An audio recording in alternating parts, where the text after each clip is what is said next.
and welcome back to another edition of Indiepocalypse Radio. I'm remain your steadfast host, Andrew, the ever present, ever really the only present part, the ever present, the only consistent, the through line to Indiepocalypse because I put together Indiepocalypse, of course, being the what's it called? What the hell do you call this thing?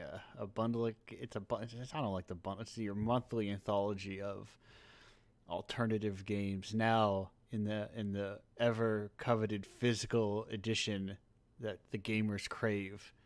It's just a USB stick. You can put in anything. It's the beauty. Like USB sticks, they're great things. You put data on it, and you can just put them in our computer, and everything we can turn into data. Why would you ever want something in your Switch when you can just put it in your computer? It's the fact that we still have locked off consoles is very silly. Could you imagine if it was like that with music players or movie players or books? It would be so silly and make no sense. But games are a ridiculous medium, and I hate them. But speaking of games, listen, this time we have a few more game developers. We have, but not all game developers. Listen, let's not get too crazy. By more game developers, I mean one. But before that, we have one writer who you may know from where would you say is your primary freelance haunt? Is it Hello. right? A couple of places. I do VG 24/7, which is more of a UK outlet, and occasionally a bit of news on GameSpot. Perfect, and that is B speaking. Hello, B. How Hi, are I'm you? B. Hi. Good. Uh, How you doing? I'm doing great. I had a couple chips, the United States variety, and Of course, of course. I'm ready to go. It's important things. Listen, I have a long-standing history on the show of a mild obsession with the idea of picking. I forget what it's called, but the idea of the Tesco picks or whatever.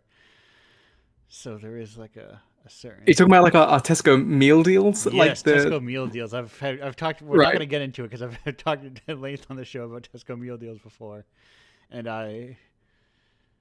as a long-standing fan of the Arizona 99-cent can and an advocate for it, even I feel like I would be too into a Tesco meal deal, but Yeah, an institution for sure.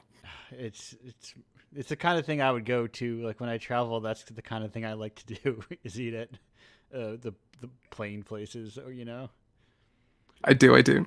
when my hotel is like connected to like a grocery store. I think the last place I went to, I walked over like across the street to like a like what am I gonna get for food? I'm gonna go to the Walmart or whatever and get a pie. It's a lot cheaper. They'll give you a Way whole. cheaper. Yeah, They'll and give you it gives you a taste of the local Walmart as opposed to your own Walmart. yes, they'll give you like a whole ass pie, and you could just take it back to your hotel room. I got frozen dinners, and it's like, what a deal. Uh, but anyway, we're here, and I've got to ask you the most important question, the number one Indiepocalypse question, which is, I think this applies, which is, how did you hear about Indiepocalypse? It's a hell site now for obvious reasons, but it was through Twitter. I could not tell you, but someone would have retweeted it onto my Yes. timeline. I saw your little avatar. I saw the name Indiepocalypse and thought, oh, that's fun, and just fell in love with it very quickly. My very professional little avatar. that I mean, it's charming, I think, and it, it won me over quite quickly, especially with pizza pranks. You know, you can't go yeah. wrong with a username like that. Thank you. I forget sometimes because it's been around for so long that it says big asshole on it. but I don't think I noticed that. yes, like, it's one of those fun little secrets when you like click on it to be broader, and the T-shirt just says big asshole. But Nice. yeah, because somehow you had evaded my laser sights of the other 380 people anyone who else has broadly written about games in the slightest. has been, for a period there, was bombarded by roughly every email I could give them. Yeah. But then I mean, I've only been around in the industry for a couple of years, so I'm still new, arguably, as a writer right. compared to some other people that have been around for a while longer. Well, and some of them aren't even around anymore. I So do, I do. I've thought about like if I have an upcoming project that is like more important that I like, oh, let's dust off the old press contacts list, and it's probably like a graveyard. Yeah, it's dropping like flies, particularly with all the layoffs that have been happening. So it's kind of like, you either you either become a PR rep for a game company, or like you live long enough for yourself to become a variety streamer. It seems like The we're two all the two options, pretty much. right. Even if you're working for a company, it seems like all companies are skewing towards like we don't do critics, we do variety streaming. It's just Yeah, it's you gotta get those personalities which make up those YouTube channels, those Twitch channels.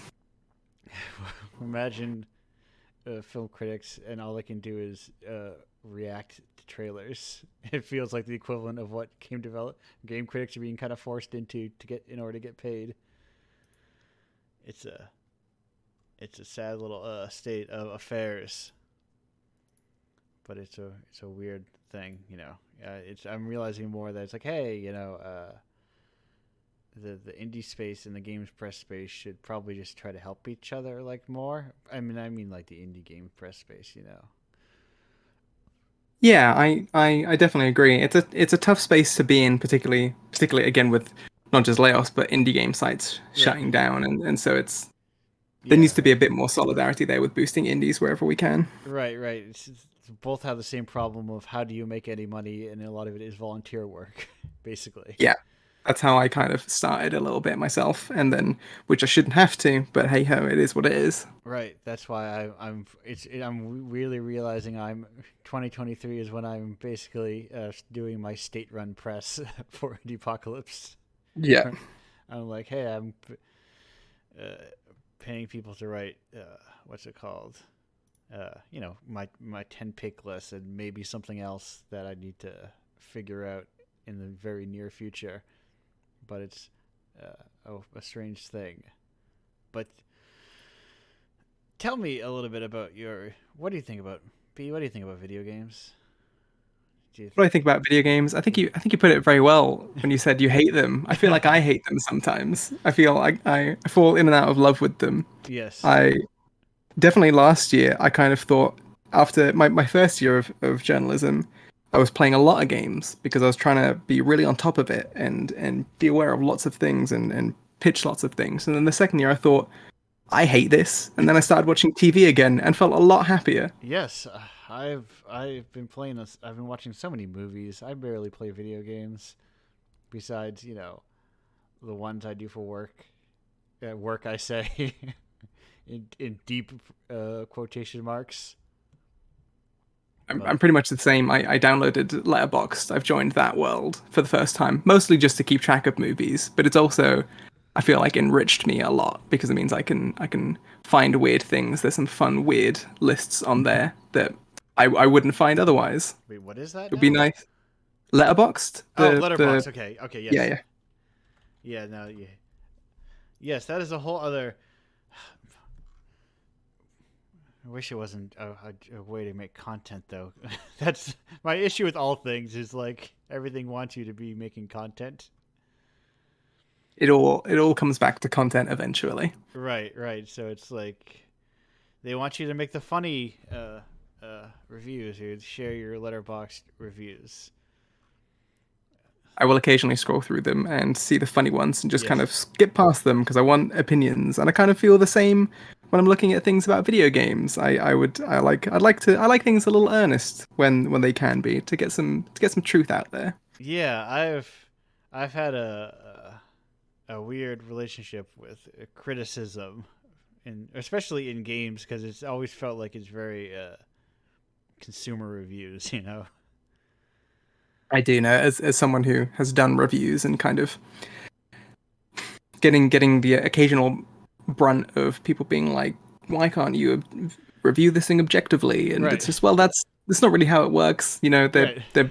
these are subjective things. It's what art is. If you Yeah. know the I see people, they might point to games like Journey and being like, look, games can be art. And yet at the same time, they'll be like, no, you have to review this objectively and only talk about the gameplay and don't let there be women or queer people. And it's, well, we got some problems. We got some contradictions here. Yes. Yes. It's a. I think it's the problem is everybody. Too many people have opinions about too many things, and they just need to keep them. The internet. Too many. I just do not wish to see people that I do not Yeah. know. I do not wish to hear the opinions of people I do not know. It's kind Like, of like the gender thing of not wishing to be perceived, but like the opposite of not yes, wishing to perceive. correct. I like even with critics, I think I need to read like. I think a very like top of their game critic, you can read one and kind of get their perspective, but sometimes I feel like you need to read a couple to kind of get where they're coming from and like what I do, yeah. I know what you mean. their own bias they're bringing to it is because it's There'll be a through line right. somewhere. Right, because everybody kind of likes or dislikes different things, and they all have. Uh, I love to. The great feeling is if somebody um, clearly doesn't just only play video games. It feels like a very important thing for games. You can feel it in their work. Yeah, like It's this is a strange thing. Again, just kind of on the topic of reviews. I did a review for the Boku no Natsu Yasumi Shinchan game yeah, because I've loved the uh, my summer vacation games conceptually for many years, but obviously they don't have an official translation.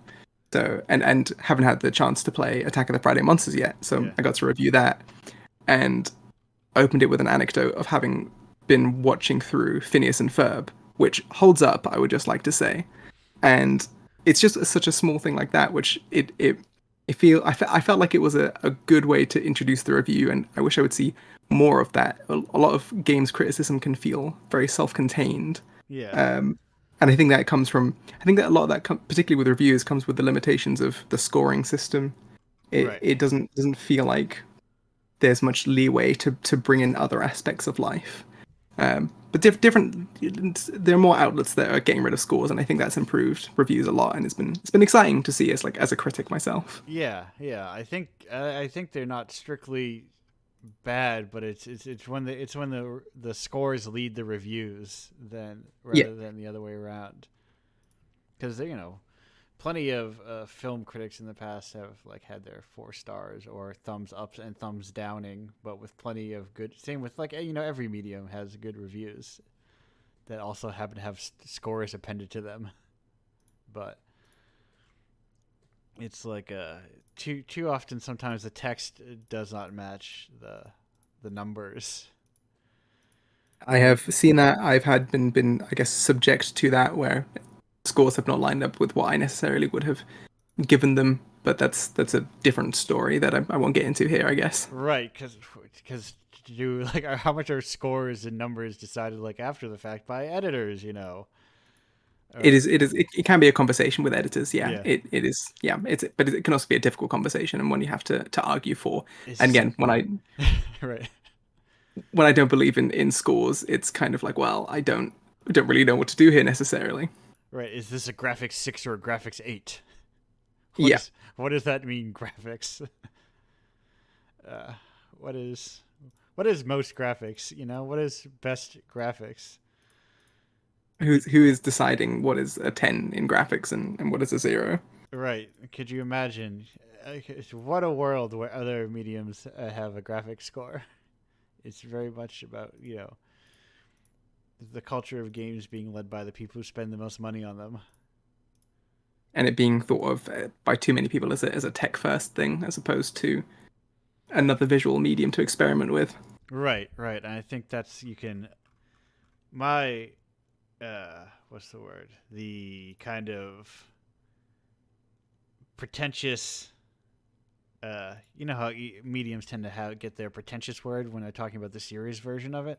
Yes, Your cinema or your graphic novels. right. I Yeah, I've been thinking about, and I in my mind I think the opposite, where I think of game. There are games that are games, and then there are games that are software. Uh, they're not really I, artistic expression or anything, but it's an iterative piece of software. I know exactly what I mean, which is obviously could be interchangeable with the term AAA as well in a lot Right. of places. Yes. Yeah. What is the ultimate difference between Need for Speed and Microsoft Excel? I'm not sure. Uh, I mean, either way, number can go up, right. and I love it when Exactly. number go up. Right. Especially as number go up, they're even more becoming like this. Like they're so iterative, and that's just not a way that art works. Art is not. Even art with sequels is not iterative in the same way. Uh, I think a lot about a guy who, like, at some point, I saw a tweet about a guy who's like, "Man, it's crazy that they never topped the action scenes in Spider-Man 2, the original Spider-Man 2." And it's I like, remember the tweet actually. yes, and I remember thinking they never have to. It's quite possible that they never will. You know, because it's not like as they make more Spider-Mans, they get better at making Spider-Mans. They have definitely not gotten better at making Spider-Mans. They have, I think, considerably worse. I've I have a so I realize. Have you seen the that first, to go on a small Spider-Man tangent? Have you seen that first new Spider-Man, whatever they call it? What is it? I don't know. Does it have a subtitle? Yeah, they all begin with H. The Tom Holland ones. Yes, the first Tom Holland one.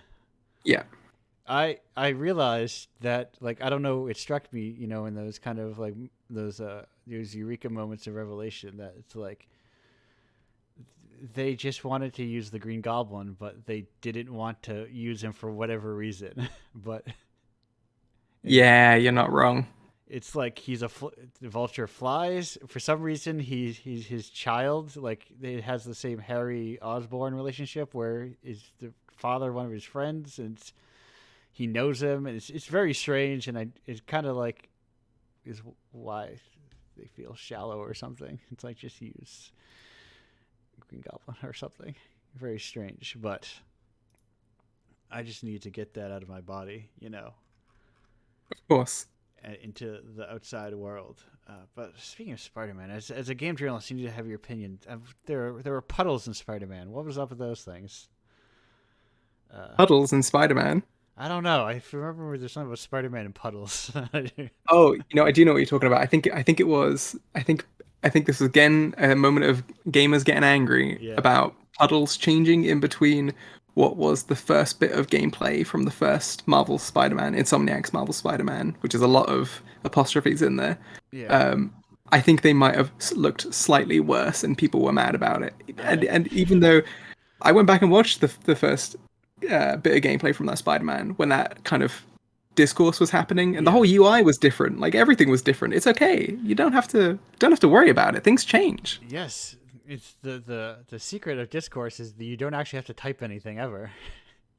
Occasionally, I will find myself typing something, and then I think, "Huh, I don't need to do this," and then Right. I'll maybe put on Abbott Elementary or something, and I feel much happier. Right. I think, would I tell my friend this? Like, if when I'm gonna hang out with my when we have our weekly game night, is this something I would ever tell my friend group? And if the answer is no, then why would I? It feels like so often I feel like it's very clear that people will add something when they have clearly nothing to say, but they feel the need to add something. I know exactly what you mean. I think that's a really great way of putting it. Of like, would I tell a friend this? Right. Because most of the time, no, I wouldn't. I wouldn't, especially because most of my like real life friends that I knew kind of pre-games journalism don't care about games that much, and Yeah. they definitely don't care about the kind of discourse that we have to suffer through on Twitter every day. So Right. no, it's just not worth engaging. Right. It's like, if to put it in meme terms, so all the kids can understand. You want try to be in this very narrow situation. You want to be the Walter White and not the Jesse. You want Yeah, you want to know. You just want to hear. Whenever you hear something, think to yourself, "What are you talking about?" one day I'll get to that point where I'm just constantly asking, "What are you talking about?" And I think I'll be much happier. Yeah. It's kind of. I'm becoming more. sick of that whole site. My new thing that I've become annoyed with is people retweeting their own like very mediocre jokes, very mediocre broad jokes, or like inspirational words. And I'm like, get out of here with that. It's just anything that is close to content creation is increasingly annoying to me.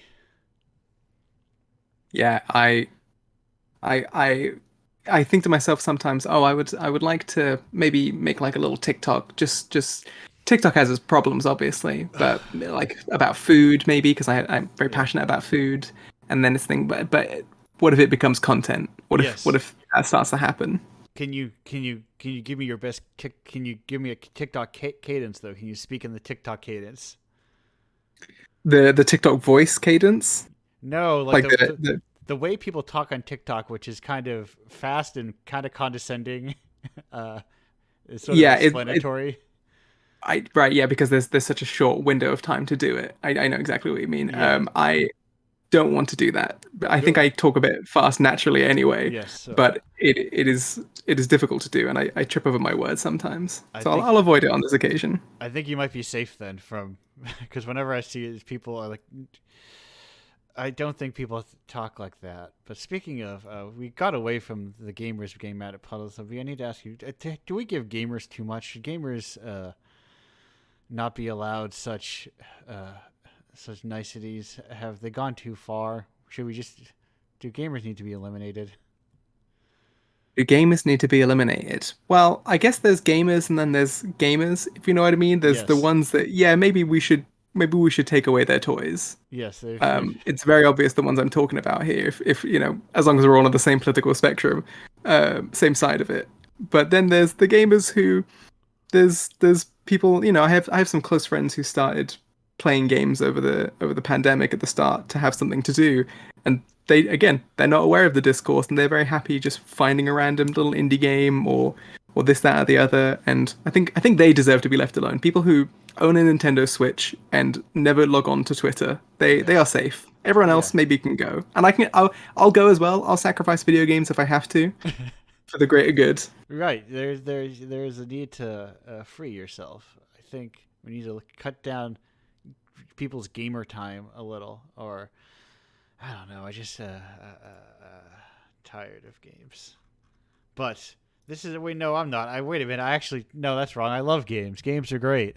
You should always be playing games nonstop. Tell if you're not knee deep in Nihon Falcom, what are you doing with your life? Uh, but that's all. Speaking of games, I have a very important question for you. I hope you're prepared. I hope you're ready. That I'm ready. your game criticism credibility is on the line, I believe. Okay, And perhaps your entire gamer cred in general. I don't know. that's a very daunting task to overcome, but hopefully I can do it. Because Mochi needs to know. Do you have a favorite Toho character? I do not go to Toho. I am aware of it. I have respect for Toho as a concept and for Yes. those that love it. I know nothing about it. I think like Bullet Hell, right? Yes. And There's a then bullet hell. Witches. There are some witches, Witches? yes. That's kind of like the extent of my knowledge. So Okay. whichever your favorite is, I'll pick that. I don't think I have a. No, I'm close. I'm narrowed down. I've been taking a Toho break to play other video games. You ever heard of this game called Final Fantasy VII? I haven't. I've not heard of this game called Final Fantasy VII. So Tell me about there's Final this Fantasy VII. there's this guy named Cloud. He's an ex-soldier. Soldier is in all caps because it's an acronym, I think, for something. Anyway, they're sucking the planet dry. There's Mako energy. There's a giant snake on a skewer. There's a dog. There's a lot going on in that game. There's a tower defense segment, sort of. Whatever. It sounds like it has it all. I think they should tell people about this game. Yeah, it has snowboarding and slot machines, and you can go on dates. It's kind of like the all video game. It's weird that no one's been talking about it yet, But It sounds like it's really ripe for a remake, maybe 20, 25 years down the line, and it yeah, being bigger and the first 3 hours of it being extended into 30 hours. yeah, like a remake that kind of like plays with the long-standing canon of it and kind of attempts to recontextualize something. It'd be really neat. Who knows though? Who Who knows? knows? I have played a lot of it and I've been kind of I think that I played that recently. I think it's very cool. It's I don't know where it'll go or if it'll stick any sorts of landings, but I think it's a very neat approach to something. The remake specifically. Yes. Yeah. I I am a for better or worse, I'm a Nomura diehard, Kingdom Hearts diehard. It's ride or die. I'm stuck with it. This is my curse, maybe my Yes. blessing. So I'm here for the long haul. Yeah. It. I to not talk too long about Final Fantasy VII. Uh, I think it's a cool approach to something of like navigating a legacy of something where like people know these characters way more than they did 20 years ago, 25 years ago, and there's all this extra canon built in. But Kingdom Hearts, that's a whole other thing, you know. Donald, Goofy, the rest. There's a lot of them. There's a lot of characters. Aqua, I think, is one of them. That is one of them. She's She's the got one that blue got hair. Norded, right?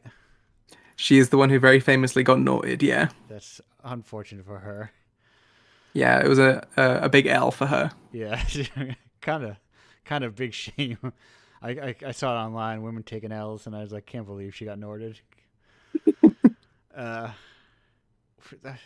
it's before we go. I think it's very funny that Haley Joel Osment is still Sora.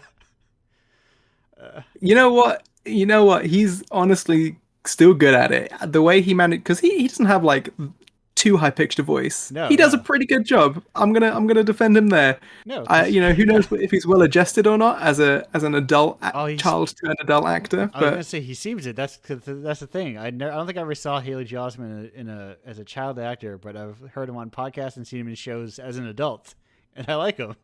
I was like, oh, he seems nice. I'm like this Haley Joel Osment is like, uh, kind of seems well adjusted and is like pivoted into a lot of comedy stuff. I think. He is doing a lot of comedy stuff. He's in The Boys, Yeah. the graphic novel adaptation, and other bits and bobs. It's always funny hearing him. There's always Kingdom Hearts memes whenever he appears on something that is just completely not Kingdom Hearts. Yeah, that's the thing I didn't know. Like, do people are people aware that Sora is uh, just a regular big bearded guy who hangs around in? Just a normal man. Yeah. Anyway, before we start talking about Sora, the darkness, the how he'll never take Kyrie's heart, I I think it would be very funny if somebody did like a. I had an idea a long time ago, a high concept idea of kind of like a theater series of performances of monologues from unskippable cutscenes in games before difficult boss fights. I think that's a winner idea. Mostly because that I think we saw that Bastion Hollow Bastion pre Riku cutscene about 80 million times growing up. So my specific experience with Kingdom Hearts, my first experience of Kingdom Hearts was my dad, who is German and would travel to Germany for work. He brought me back a German copy, except you couldn't change the subtitles or the dub, and I didn't speak German. I still don't, and it was a bit of a struggle to. It's how I learned the word mushroom, though, Okay. which is pilz. That's ingrained in my memory forever, thanks to Kingdom Hearts. How is So I, how is German Don the Goofy? Uh, you know what? Surprisingly faithful to the originals. Definitely makes Donald even harder to understand. But I roll with the punches. I take it as it comes.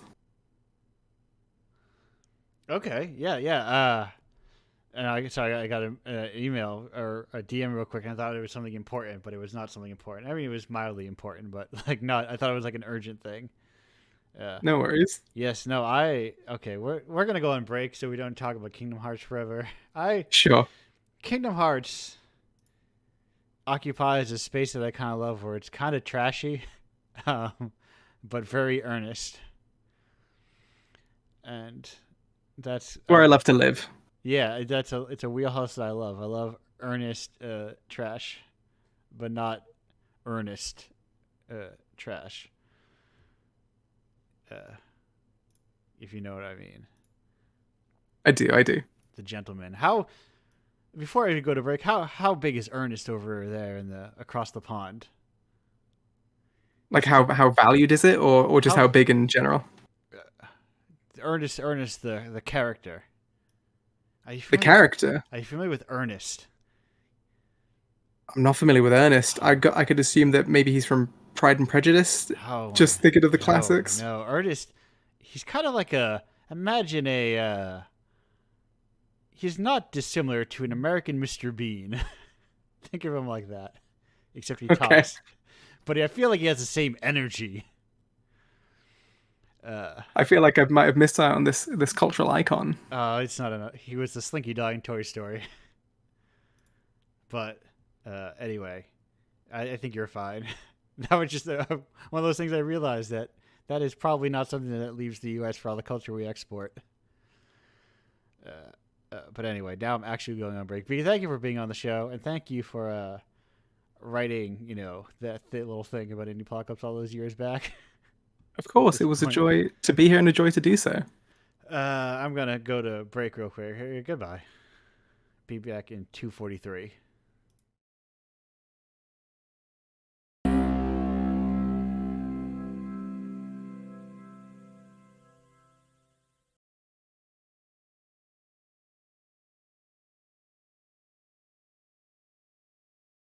Hello and welcome back to Indiepocalypse Radio. That was Hopeless by Screaming Females. I am declaring this Screaming Female Summer for Andrew.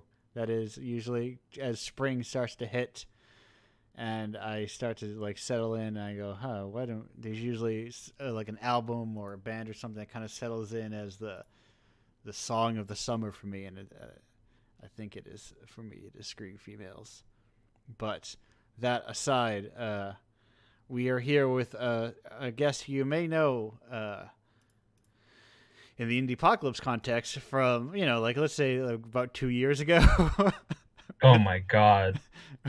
with Polymute in Indiepocalypse 12, or more recently with a release of their own with Elephantasy Flipside. It's Linker. Hello, welcome back to the show. Thank you for having me again. Yeah, it's been a dog's age since I've Yes, been on this show. right, and even longer since you've been in Indiepocalypse, which Oh is yeah. it's a really kind of this long run. Time just keeps on trucking along, whether you like it or not. I know it's insane. Because I've been on this show once, like just as a guest, and Yeah, then I think I was on during like the first like telethon thing that yeah, that you did. And that was a couple of years ago too. right. I'm doing my So third one in a couple weeks. so it's just like it's been a long time since I started getting into Indiepocalypse, but yeah, here we are. Yeah, still we're all still doing it.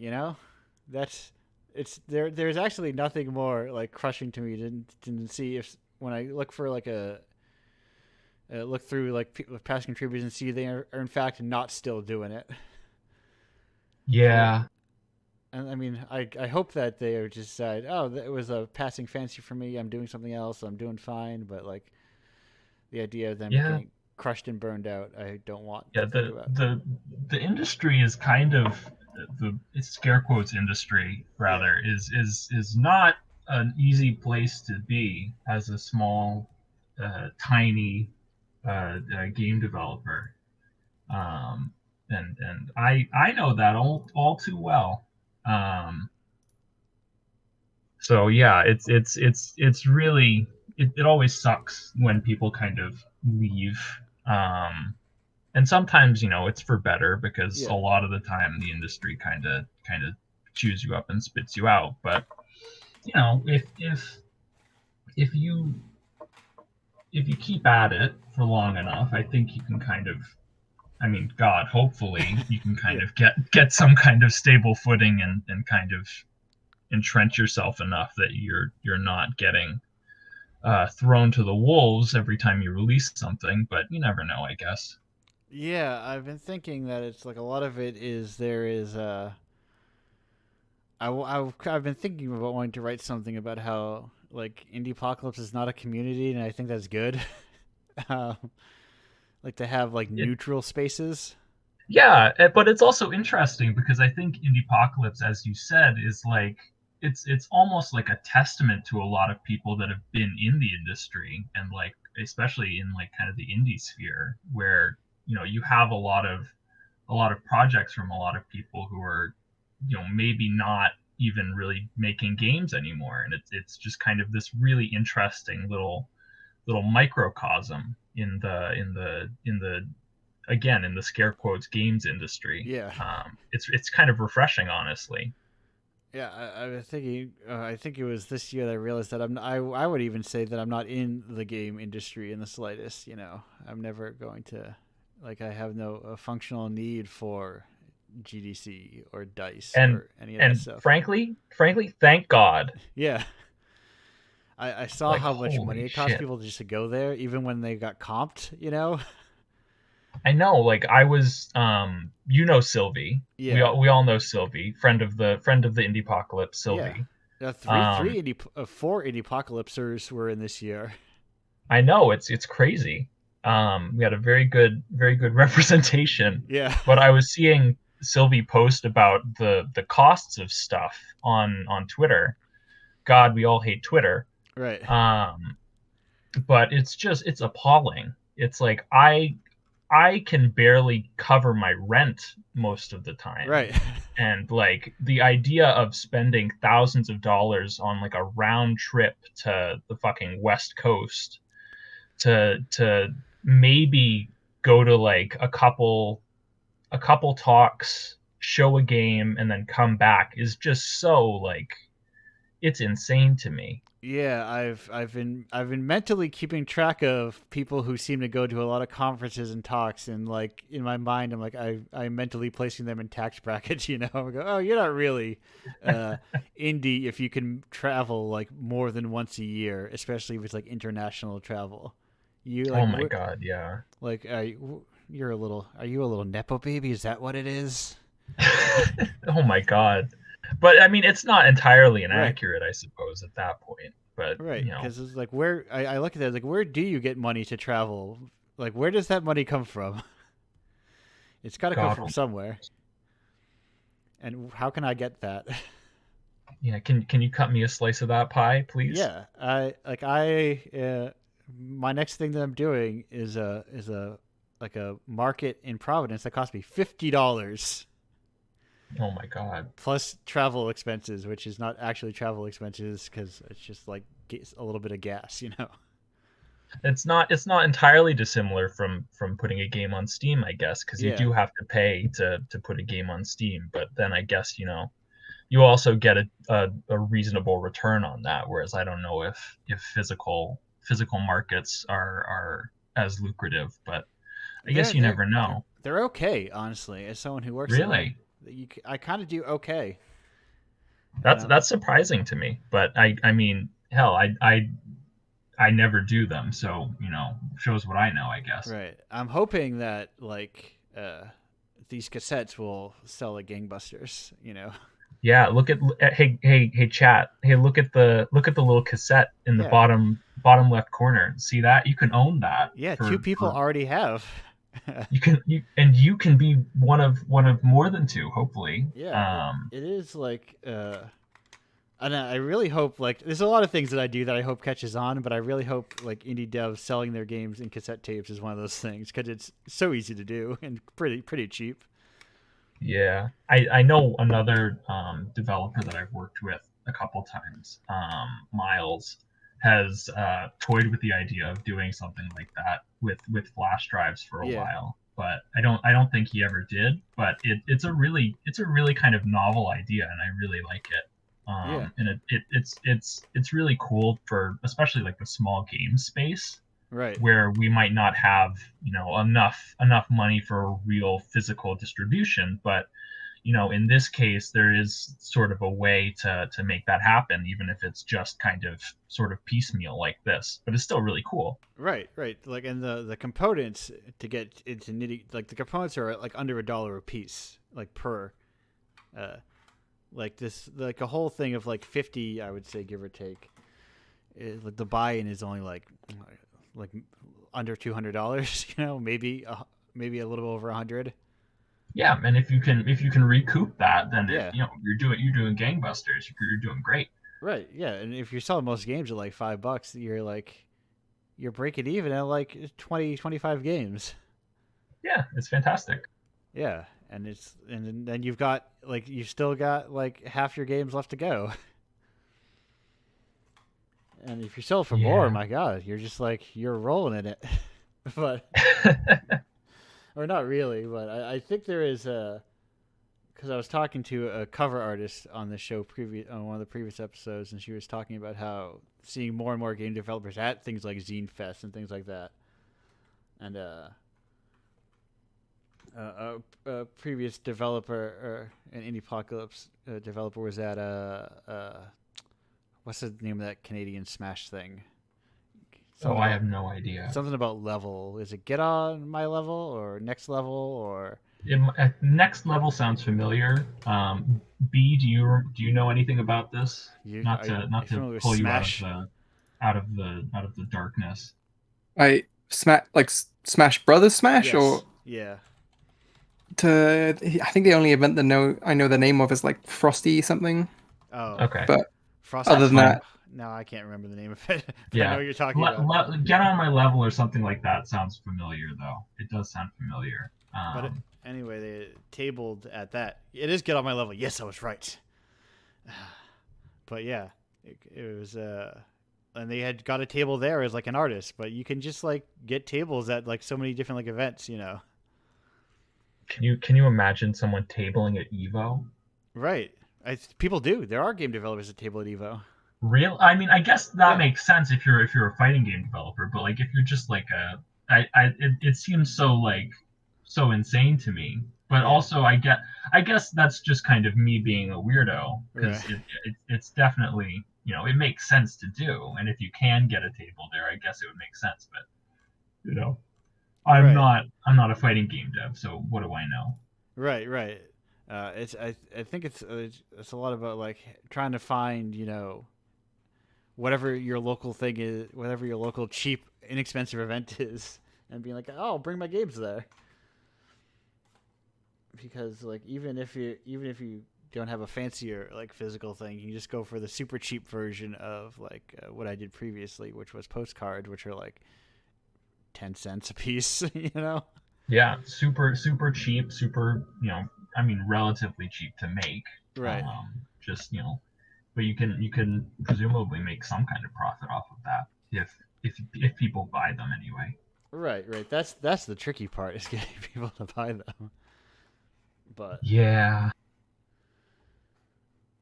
getting people to buy games and like convincing people to, because I feel like both gamers and non-gamers bring a lot of assumptions of like what they like already, or what they don't like. Yeah, and that definitely colors it. But also, like, I feel like, especially for me as a smaller dev, a lot of the struggle that I have is to try and like even just tell people about my game. Like even if they end up like hating it or whatever, it's Yeah. not for them. Like even just kind of getting my foot in the door, or like my axe through the door, you know like a serial killer trying to peddle my wares like an insane person. Like it's crazy because it's so difficult now to just kind of even do that, like even get any kind of recognition. But Right, because you know, we're living in the era of gifability. yeah, that and Twitter, the burning husk of Twitter shambling on. Yeah. As that continues to deteriorate, it gets worse and worse for people who actually use it for marketing or what have you, Yeah. which Yeah, because nothing will work quite as well as Twitter for, I think, marketing.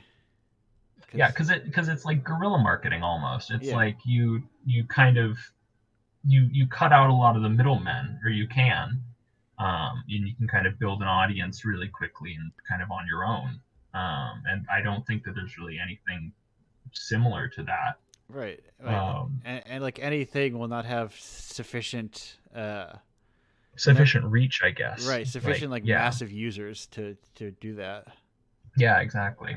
But Like, you like know, it, God, hopefully something shows up, because right, right, I want to get off Elon Musk's wild ride as soon as I possibly can. yeah. But it's yeah, because I think like Mastodon, it's not because like imagine being like on a server that they decide, oh, we don't actually want to be connected to one of the bigger servers anymore, and it's like what? So now I lose because I'm on gamedev.party or whatever that decided to ban Mastodon.social or something. Yeah, Or it's not. I find Mastodon kind of weird in that respect, where like it's connected to a lot of the other stuff, but it's not like directly connected, and it's certainly not connected in the same way that Twitter is. And yeah, like now you have your kind of local feed, and you also have your kind of global feed, and it's kind of a lot, especially for new users. Which is why I think that's why, at least in my opinion, it loses out to Twitter, because with Twitter it's just kind of like, you get kind of this stream of whatever the hell. Um, but at least it's like it's understandable and it's quick. yeah, Whereas with Mastodon, it's just kind of like there's a lot, but right, it's not. Yeah, and and well, I was gonna say Tumblr still exists, co-host exists now, and I really like co-host. But they're also not incredibly great places to market stuff. right. And I think I don't necessarily want to have to market stuff on them, because they're nice little platforms, and I'd hate to ruin them, shilling my projects. Oh, I want to do nothing but ruin them by shilling my projects. Like if I want to hang out doing social media, I'll go to my favorite social media site that I was on last night, which I call my friend's couch with his Yeah, dogs. but I mean, Yeah, I guess I also do that too. Like I'll mention to my friends offhandedly, oh, I released a video game, and then they'll be like, oh, cool. And it's weird, because I almost feel guilty for that too. right. Like it's like I don't want to make my friends like feel like they have to buy video games from me. Oh, don't worry. My friends, I Um, don't think I had a single. I think no. I think one of my friends has bought one issue of Indiepocalypse, but otherwise, yeah, I don't I, worry I about that. It's a I relief to think a go to a couple place. people. I think a couple of my friends have bought my games before, which is very, very nice of them. But Yeah, like, obviously, I don't expect them to, and I think that's kind of why I'm like, well, like I could tell my friends about it, but I don't really want to. yeah. And then my partners will be like, oh, my partner made a video game. Here it is, and they'll post it on Facebook or something, and I'll be like, I'm cringing inside, because I'm this weird little hermit. Um, Yeah, yeah. but it's very, it is what it is, I guess. Right. It's like a weird space where I think the kind of indie space for games, as I've been saying, I've probably been saying for 2 years now. It's coming up. It starts forming, but it's just a It's slow. coming up. It's up and coming. Right. It's It's slow, very slow to form. Like what, like more cohesive. Like a more cohesive whole, sort of. Yeah. right, right. I think it's nice to. I want a space where it can. I want the kind of camaraderie of seeing someone at an event multiple times, but not having to like fully buy into like social groups. Uh, Yeah, I think I agree with that. Like I like the relative anonymity of it. yeah, But I like having kind of a peer group yeah, of people who like kind of do the same thing I do, and who I can kind of talk to and socialize with. But I also like the idea that I don't have to like be incredibly connected to these people at all Right. times, if that makes sense. Right, and the only it's if, like, especially as an outsider, if they come in, the only way in is like what they look in is you see like a bunch of friend groups, and it's like, oh, how do I like what is How do my you entry point? navigate that? Yeah. Do I just like butt into these conversations until I wear them down, and they finally let me talk to them, or I mean, hell, I'll tell you what, I did that in middle school, and yeah, that worked fairly well for me as a weird like 13-year-old kid who yeah, didn't that really know how to make friends. Like that worked for me, and maybe it'll work in the games industry. Who knows? Or the yeah, indie sphere, I guess specifically. right. It's a very uh, I guess I just wish there were a lot more cheaper events. Oh yeah, So oh you yeah, could you could like because I think that it brings a different vibe of people to yeah. It's less corporate. I feel like, and yeah, it's less kind of. I hesitate to say elitist, but I think in some ways it can be. right, Like if you don't have kind of a way to bankroll that either as a speaker or as someone showing a game or something like that, then it becomes a lot harder to kind of justify the costs unless you are already a corporation or a studio or something like that. right. And then in that case, it's it you're the only ones that show up, which kind of sucks all around. Yeah, and even for some of these, like we said earlier, even being a speaker or showing a game is still Yeah, not even then it's really really expensive regardless. But right. That is, it does not benefit, and that's as someone who lives within the United States, the continental United States. I granted I'm on the other side of the United States, but oh yeah, it is it's a pricey one to go yeah, even to even just like across the country. right. And like the US is relatively big, but domestic flights aren't usually that expensive, but even still, like it's a lot of money. And then you have to get food, and you have to get lodging, and you have to That's figure out. that's the Yeah, killer there's there. yeah, because like I also remember some of the people who were talking about GDC costs were like, well, a couple of us were just like in this like really crappy hotel, um, and it was just awful, but it was like the only way they could afford it, and that I think is the killer. Yeah, That's the one that I would hate. Um, but again, I don't really go to GDC or any of these conventions, so who am right. I to talk? I guess. Yeah, and I think that's the kind of right mentality to have, honestly, within like the kind of smaller indie space. The sort of unbudgeted indie space. Yeah, that's a good way of framing it. The indie space where you don't have enough money to kind of put aside for this sort of thing. Yeah, right. You don't have employees. No, Yeah. nor are you an employee. No, it's that's another weird thing about being like a solo developer is that like especially like I list myself as like a sole proprietorship or whatever Right.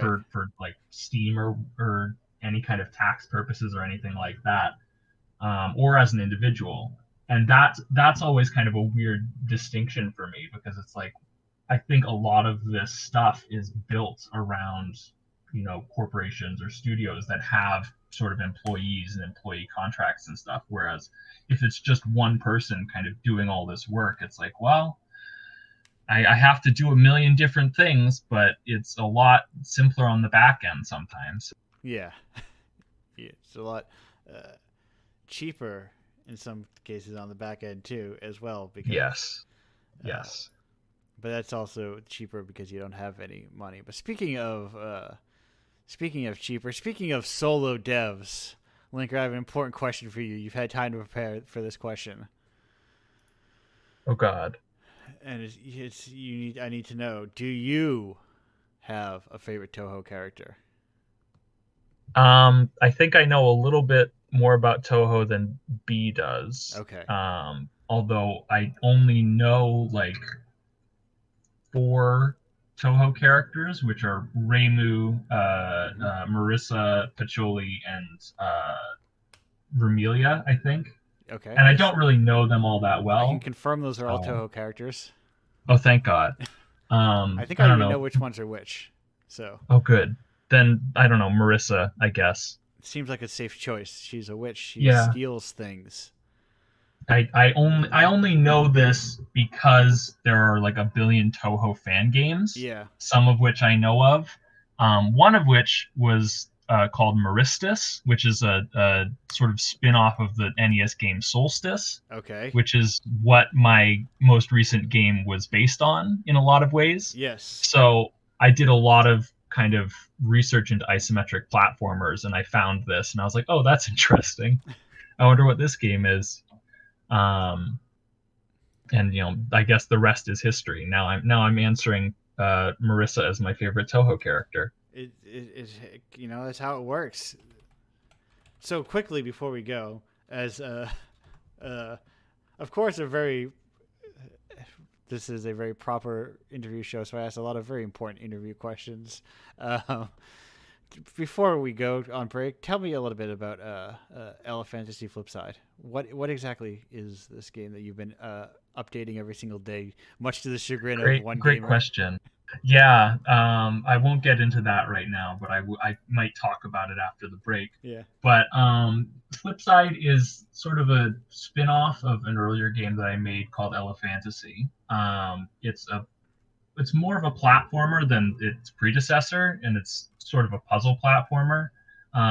You go around the world, this kind of big, large, expansive world that I have made of over 700 individual screens, and you collect a bunch of different stuff. And the more stuff you collect, the more of the world you can explore. There's an item rental system, sort of like Zelda: A Link Between Worlds, where you can only carry so many items at the start, but then as your inventory expands, you can go to more places. It was a really fun and pretty ambitious project, Yeah. and you can get it on itch.io and Steam right now currently, and who knows, maybe some other places in the future. Don't quote me on that. Epic Uh, Games, Epic Megastore. I don't know. Maybe, I think it. maybe. I think it's easy enough to do if you're already on Steam. Yeah, I suppose that's true, but that's another whole barrel of, I was gonna say kettle of worms and Yeah. barrel of fish. But it's pretty good in my opinion as the developer. Um, It's a good opinion to have as a developer. yeah, it would kind of suck if I thought it was a bad game at this point. Right. A lot of Give it 5 or 6 people, years before you think it's a bad game at least. yeah, or the flip side, like, not, no pun intended, I guess, where you can think it's a bad game right after release, and then you'll warm up to it years later, Right. which has also happened to me sometimes. But yeah, a lot of people seem to like it. It's pretty fun if you like games where you can kind of wander around with not a ton of direct supervision from the game. Like, you get hints as to where to go, but a lot of the exploration is kind of on you. And I think that's really cool, and I liked that part of the game. Um, but if you don't like that, it might not be for you, and I think that's also okay. But yeah, it's a fun game. You can get it for $9.99, I think, and it'll be hopefully anyway in the Queer Games bundle later this year. So if you want to wait for a discounted price on that, you can get it there. Listen, the official Indiepocalypse stance is, hey, folks, don't wait for that discounted price. Get it right at full price, you know? Yeah, please. Just slam that. As someone who purchases a lot of art, purchased 2 albums today for this show. I am the bold Indiepocalypse stance of purchase art, especially independent art. Yeah. And Like then I said, I can barely afford my rent sometimes, so right, it would definitely help. yeah, Um, then double dip with the Queer Games bundle because you get like really you're not buying 700 games or whatever, you know. That's not it's an impractical proposition. Yeah, you're supporting a bunch of queer creators who Right. put a lot of work into what they're selling you. Right. And I think that's what's more important than, oh, now I have 700 games that I can sift through on a Saturday night or whatever. Yeah, those things are more like pledge drives almost in a way Yeah, than they are like proper like bundles. They're just proper frankly bundles. Yeah, there's just way too many games in them. yeah. But like it's funny. I still get a lot of downloads from them. Yeah. Like even if it's not like purchases, like even years after I first put Polymute into a couple bundles, like I'll still get a ton of downloads for that. It's really interesting the kind of longevity those things have. But Right, and I wonder how much people like will find their way to like Polymute later, and they'll see the little banner up top that says they already own it, and they go, "Oh, I already own this." yeah, and I think that's also kind of a fun thing where like I try to put my games into these bundles, like these kind of charity bundles that happen every so often, Yeah. because it makes me feel better as someone who can't directly contribute to a lot of these causes. Right. It feels good to kind of help raise funds for stuff. But I always kind of get a kick out of the idea that someone somewhere could like just buy this bundle, have no idea that my stuff is in it, and then like months or years down the line, they could discover me on Twitter or co-host or what have you, and think, oh, that sounds neat, and then they already own it. Right. It says you purchased this 700 days ago, Yeah. and they're like, "Oh, speaking of 700 days, yeah. Speaking of a length of time, we are going to be. I'm going to be going on break for a length of time. Liker, thank you for coming back to the show, Of hanging course. out, chatting with me. I will be back in like 2 minutes and 18 seconds, roughly speaking. Goodbye for now. Welcome back to Indiepocalypse Radio. That was Chumps with Down on the Mall 2. And despite what the stream says, that is from 1978, not 2020, I think it said. I got screwed again by remasters and compilations. But anyway, Australian No Wave. Or not Australian. No, it's an Australian label, I think. Whatever. I'm looking at the same, like, no, they're not from Australia. They're from, like, DC. But maybe this Discogs link is from, like, maybe it was an Australian label that, like, compiled it all. Anyway, we're back at Indiepocalypse. Lincoln and Beer here. I'm rambling about record labels. And I kind of wish there was... I wish there were people publishing in games with, like, the rash eagerness of people who just like publish old weird shit on Bandcamp and like compile this kind of stuff. But it doesn't. I mean, I think there are definitely people who kind of take the same sort of pride in like I don't know what you would call it, like God, now the word has just completely gone out of my head. Right. But re-releasing old stuff, recompiling old stuff, like I think that's a really really cool field, and I definitely think that there are people who are doing that with games. But I do wish it was more, because like and I also wish that companies wouldn't keep slamming people for doing that, for like Right. trying to preserve that stuff.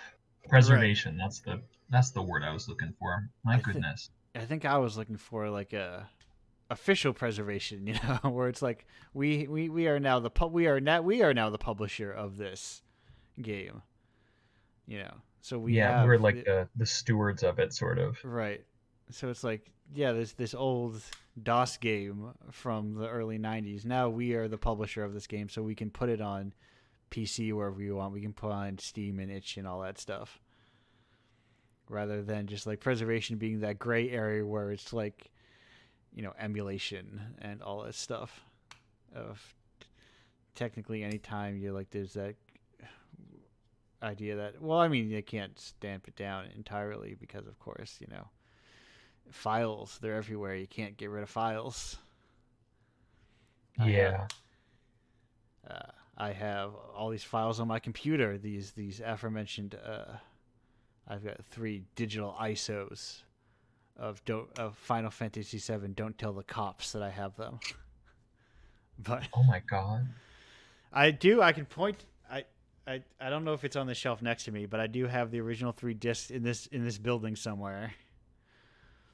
So I technically, mean, I have a couple different ROMs of Zelda Link's Awakening on my computer right now, and I don't have a physical cart on me, but I have one somewhere yes, in my home state. right. That you dump every Um, 48 hours, so it's a legal copy.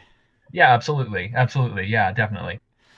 The only way to truly uh, play video games. It's a way I Well, love to play video games to someone with very little time is to have a save state button on my controller and a speed up button on my controller. It's a great, wonderful innovations in gaming tech. yeah, that I can like just save everywhere, or I can be like, I need to grind real quick. I'm gonna hold my right analog stick down and speed through all these grinding. What do you think about games preservation, B? Yeah. What are your favorite old games to not pirate? Yes. What am I? Oh, I guess I don't have many that I come back to regularly. I think most recently the game that I definitely legally played was Rule of Rose, uh, Okay. which You don't was have definitely. you don't have like $600 US lying around. I don't have $600 US just lying around what for a what game. is what is Rule of Rose? I don't know what Rule of Rose is. Oh, it is, I would say, an infamous PS2 horror game in the vein of, Silent Hill, that kind of like early Silent Hill. It came out in 2006. It was from. Do you know the PS2 game Tulip? I do know Tulip. I was watching a long play of Tulip like 2 days ago. So it's the same developer. It's like Tulip and Rule of Rose are the only 2 games they ever made. And Really? yeah, it's set in the early 1900s, in the UK, and you play as a 19-year-old young woman called Jennifer, and you get kidnapped into a blimp, and there are these awful little nasty children that are really horrible to you, and it's very weird, very messy, very imperfect little game that was in the UK banned quite shortly before its release. So Really? it never technically officially released in the UK. Did release in Europe, did release in the States, did release in Japan, and because of that, because we have I think it was the Daily Mail, maybe the Telegraph, which are like right wing tabloid papers. Hmm. They drummed up a moral panic about it. It was interesting in my research for it because I was writing something about it, and I was thinking, there's some lesbian themes in this game. I wonder if that's the reason that these right wing newspapers were getting angry about it. Oh Because my god. all I could find at Maybe. first, well, it was. It turned out it was because there was like, homosexual masochistic themes, and it's like, okay, great. So it's just homophobia. Right. Um, Oh my god. it's a very interesting game, worth checking out. Maybe worth playing because there are some cheats for it that you can get when you play it very legally. Yes. Uh, and I would recommend it with that because it's got that kind of again that jank of a game that didn't have enough time or budget. But my opinion on video game preservation is that I wish they were kind of billionaires, which shouldn't exist obviously, but considering the world we live in, that had more money to just dump into projects just for the sake of it, like there are in other arts, so we Right. Yeah. could get because there's Onion Games. They published the re-release of Moon, and they Oh also own the rights yeah. to Tulip, and they also own the rights to Rule of Rose. But it's up in the air as to whether all of these other games will come back. And I wish someone would just give them a lot of money so they could do what they want. Yeah. Yeah. Like when I've been watching some, as I watch some old movies, there's a lot of like, especially mainly in like these Criterion releases of them. There's a lot of like restored thanks to all these such and such foundations for providing funding for restoration and everything. And it's like we need more of those foundations who are like, hey, it provided funding for restoration, which is like porting or whatever. and playability on modern engines and modern Yeah. PCs and that kind of thing.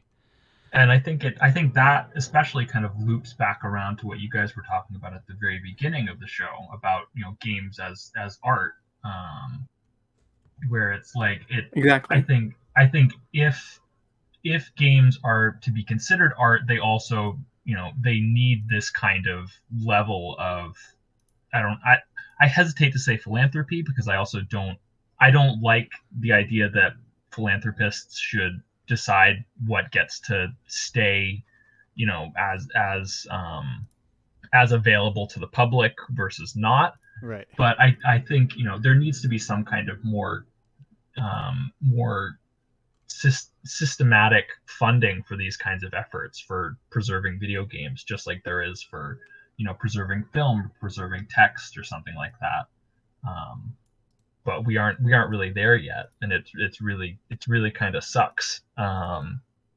It's that thing where a lot of people don't seem to realize how young and arguably immature games are. They're commercially roughly 40 years old. Obviously, goes back a little bit more than that when you actually go into the nitty gritty of history. But 40 years isn't very long. The moving image. By the 40s, they had established Hollywood Pictures and such. And again, it was very early days then, and we've had 100+ years of that, and we haven't had that with games yet. So there's a lot of learning to do from a lot of different angles.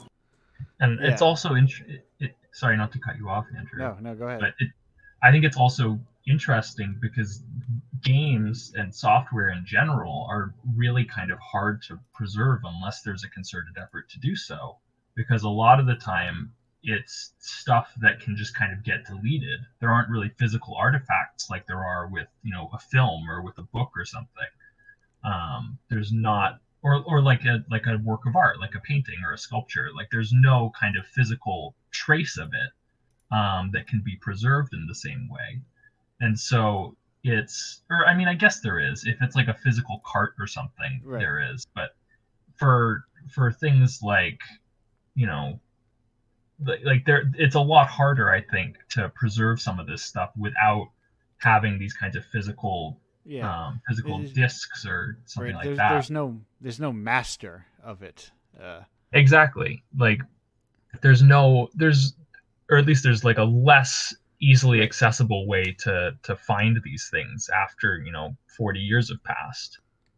And like if there isn't a concerted effort to preserve some of this stuff, like these old games that maybe people played on like the Amiga or the Commodore 64 or the ZX Spectrum or something, like these things can kind of just fall by the wayside, and there might be a cart lying around somewhere or a disc, but by and large it's pretty likely that a lot of these games are just kind of lost forever, lost media.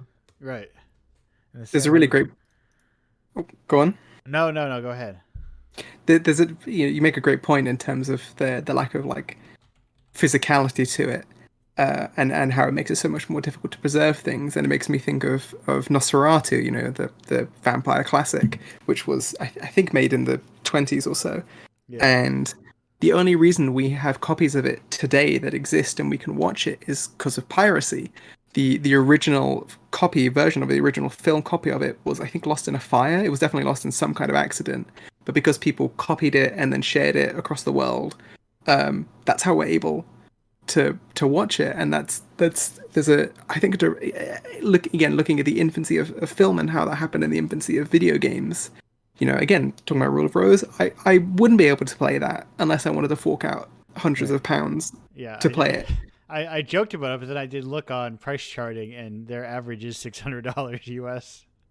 Yeah, it's interesting that it seems to be a little cheaper in the UK. I've seen it go as low as like 200 to maybe like 400 pounds. Wow. Which is still a ridiculous sum of money for one PS2 game. And yeah, it's piracy isn't necessarily always the best way to go about things, particularly because of the fact, well, just look at Nintendo and everything that they're doing. Yeah.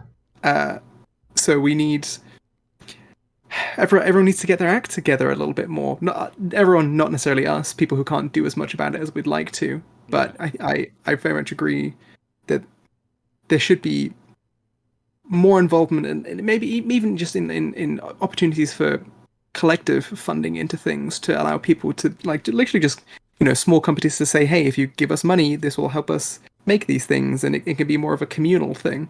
Doesn't Yeah. necessarily have to be philanthropists, because I also agree that relying on philanthropists that get to decide what the canon is a slippery slope. Oh yeah. Yeah, there's I will say, folks, you want unless you folks you want to give your old pal Indiepocalypse a lot of money. I that's if you don't guess it, this is my wheelhouse. I'd love to do shit like this constantly. That's like my next if my had money ambition was to start my own like actual like proper preservation, like trying to secure rights things and re-release things and kind of keep them going forever sort of stuff. Yeah. You'd be doing some heroic work. I mean, like, do you both know Cookies Bustle? Yes. Oh, I know Cookies Bustle. Yeah. Yeah, again, like another great example of like someone maybe having the rights to it and being a pain in the ass about it, and then it has to be piracy. It's yeah, I love that little girl. She's great. That little girl who's also a bear. She's an icon, really. Mm-hmm. Now you're extending my amount of Cookies Bustle knowledge. Yeah. Cookies Bustle sounds like an Amiga game. That is, I know it is not, but It's the really name. interesting. Like from like an art perspective and a gameplay perspective, it's so weird because like there's at least from what I've seen of it, it's like there's like this like really big kind of tonal schism between what the game kind of presents itself as and also what it kind of is sometimes. And I think that's really interesting. And I think I don't know if I would be as interested in it if the rights holders weren't trying to be kind of scummy about it or whatever, because we still don't really know what's going on with it, right? Like as far as I know, we don't really know what the deal is with it. But clearly, someone does not want the internet to talk about this weird little game. And I think maybe if that was the case, or if that wasn't the case, rather, I wouldn't care as much. But it's such a weird little charming little microcosm. Yeah, there's Yeah. and like there's also like so much. I think preservation also is great for the kind of expanding the canon, I guess, or like not really. I feel like a game's canon feels kind of narrow sometimes when I they're I agree. Yeah. like there's The sorry, they just always the conversations of the greatest games are the ones that had the bigger marketing budget. right, yes. There's that part in like that essay, "Divestment of Video Games Industry," to something to the effect of it's like uh, that talks about the idea that if all these games are so broadly relatable, why they have such large marketing budgets? You know, Yeah, like if they were truly relatable, they wouldn't need that. They would just kind of, you know, be there for everyone. right? Like you wouldn't need to spend millions of dollars on marketing to convince people to play Call of Duty.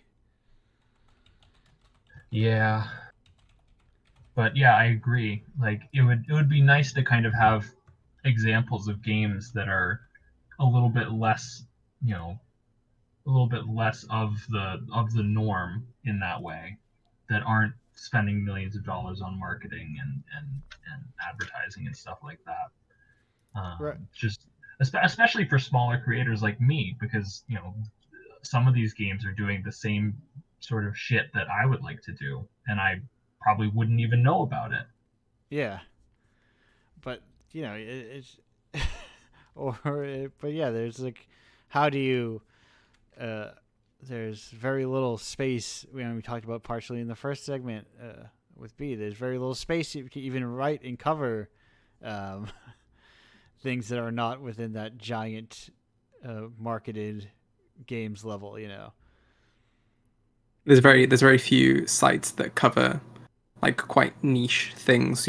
Like I think the two of the best sites for it. One is basically gone now, which was Fanbyte, and even then they swayed more like Yeah. triple I, as I prefer to refer to it as, which are your Devolver Digitals, which aren't really indie games anymore. No, Um, no, no. They're like yeah, multi-million-dollar companies, and all those games probably have multi-million-dollar budgets. yeah.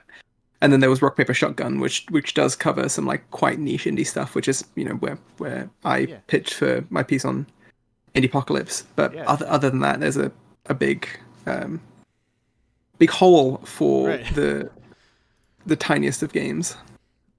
I think I mean from my limited perspective, I always think of like Rock Paper Shotgun as being pretty much the only like larger site that dives into a niche. Like, are they? As far as I know, they're probably also the only larger site that like covered a Domino Club stuff. Oh yeah. So it's like, but there is, they actually have people that like dive into those niches of just like, stuff that would people that would normally be like deeply celebrated as like within the arts. But Yeah, absolutely. there is little the arts space in games is even younger. If you imagine games just had their train arriving at the French station like 40 years ago or whatever, how much Yeah. longer until we get our more arts like focus? If does it ever come? Did games mature at a bad time God, where I hope not. where like God, I hope we can still make art games, because if not, that's going to be a sort of depressing capitalist nightmare for me. right, that's the thing, the games mature, and think, but I mean, think of the stewards of like the bigger names in games and how few of them skew towards art stuff, or champion Yeah. arts works. And that's not to be mean to press. That's on both sides. That's on press and develop and dev side. Yeah. So Look, yeah. I there's think, yeah. You go. You talk. I was gonna say, for all the picking on games he did for his admiration of like Kyoto cosmology or whatever, Ebert's probably a stronger advocate for art games than most uh, gaming personalities you'll see today.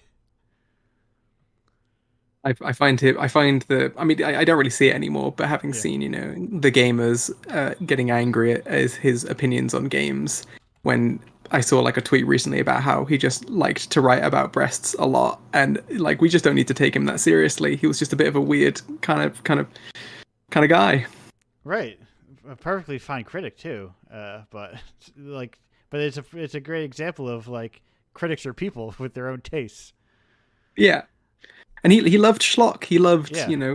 quite you know B movie cinema, and maybe if he lived on to see maybe I think he would have been a fan of Indiepocalypse, considering the kind of variety of things on offer. Not to say that Indiepocalypse is schlock, but I think it's No, weird enough, no, it's artsy enough. there is It's some stuff that's eccentric kind of enough. Yeah. schlock adjacent, Yeah, and I love it. And I love it because it is kind of like that enthusiastic schlock. it's the earnest thing coming back again. I Yeah. think Indiepocalypse is an incredibly like earnest thing. It is very unabashedly itself, which is part of the overall charm of it. It's the Indiepocalypse, and what more can you say? I Would you believe it? In the year 2023, somebody is giving a talk about surviving the Indiepocalypse. Oh my God. Really? Yes, somebody who also knows what Indiepocalypse is. If you would believe it even more, it's I'm like, it's very strange because I have to do my due diligence and I search for Indiepocalypse sometimes, and Yeah, that makes sense. I have to do my name searching to keep things going. I've got that good SEO. I'm knocking it up at the top at this point.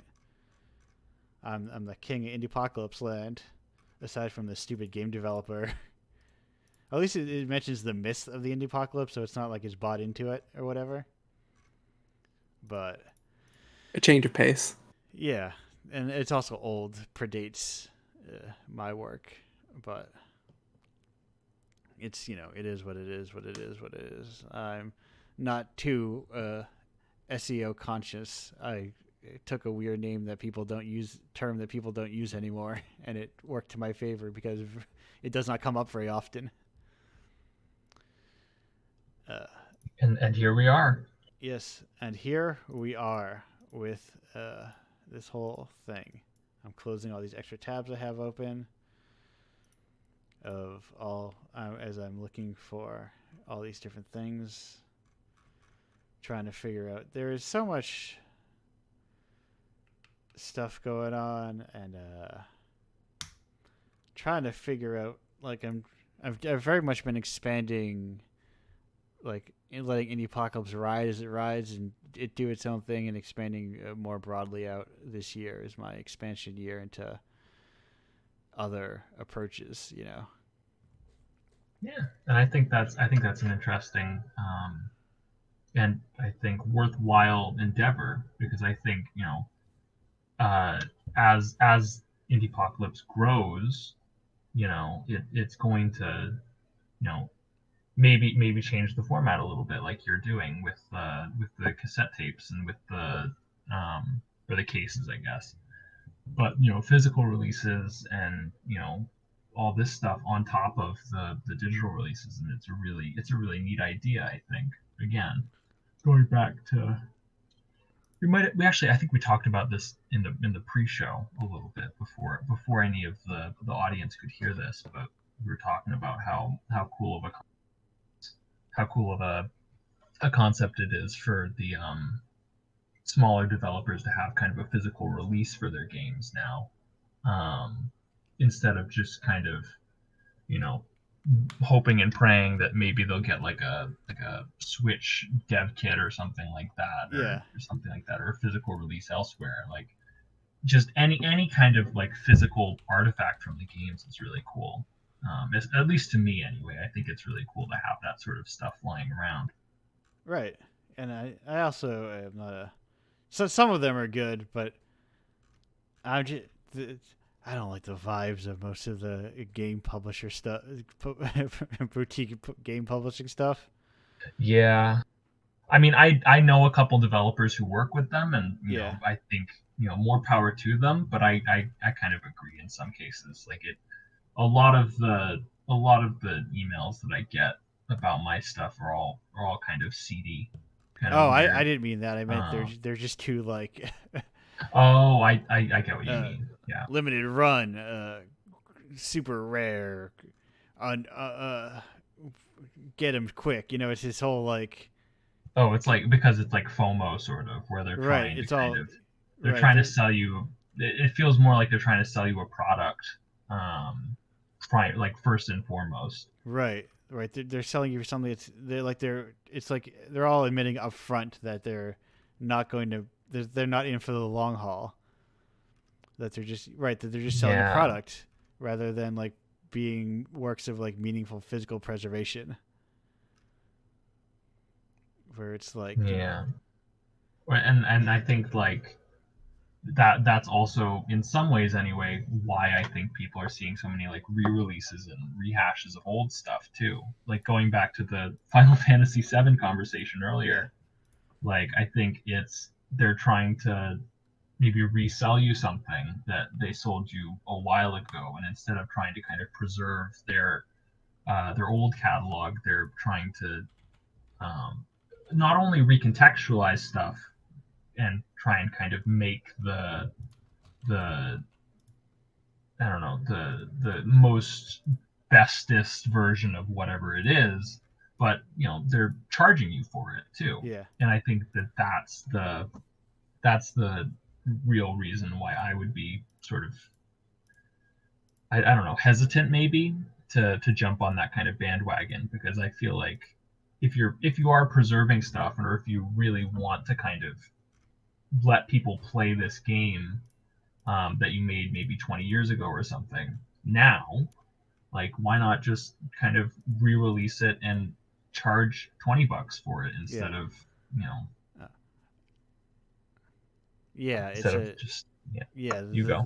the remaster is a. I mean, I'll say in this very particular game's defense, you can buy it on. You can buy it for like $12 on everything. Well, I know, and Yeah, and, yeah, and I know yes, that, but like, but like a lot of but in a games, lot of these cases, they yeah, it's right. like it's They're a like lot.